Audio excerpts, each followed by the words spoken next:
So this is wild, man. Punisher is reportedly set to have the biggest role in Spider-Man Brand New Day among other heroes. Now let's talk about why the Punisher would be a very important character in Spider-Man Brand New Day. I think the Punisher being a Spider-Man is very interesting because he could really serve as a dark mirror to Spider-Man. Because think about this, right? The way that Peter responded to death in his family is by becoming a hero, right? The way that Frank Castle, aka the Punisher, responded to it was by embracing death, right? And becoming literal vengeance. I also think the Punisher will test Peter's boundaries as well as a hero. I think Frank is going to challenge the principles of Peter Parker, very similar to when we have seen him and Charlie Cox's Daredevil. They've had a tit for tat on principles and morality when it comes to how heroes deal with villains.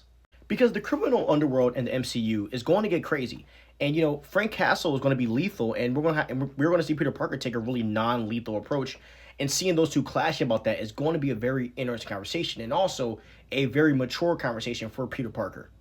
And this also makes some type of question for whoever the villain is going to be. It's got to be crazy. Because with Frank Castle challenging Spider-Man, right? This means that the main character has to be super brutal and a super risky and insane foe for the Punisher and Spider-Man to team up together to fight against whoever it is. And while some people are saying the Hulk, a lot of recent reports are showing that there's this unknown threat that they're going to have to face together that we just don't know about. And the one thing that I love about this is that this is going to bring and bridge the gap between like the Daredevil street level type of vibe that we have with the movie street level vibe that we have.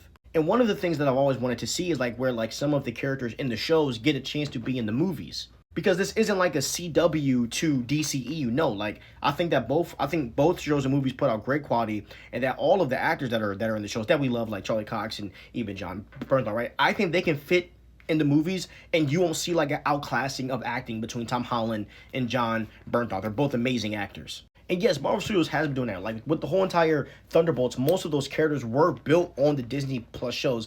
And I love to see a continuation of kind of transferring them into the movie form, and they're kind of going back and forth. Because I think it fits and I think it makes sense.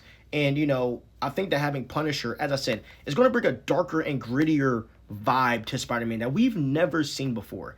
And when it comes to doing Spider-Man, there's been multiple Spider-Man movies at this point, so you have to go at this a crazy and different and radical way, and that's what they're doing. And I really can't be mad at that.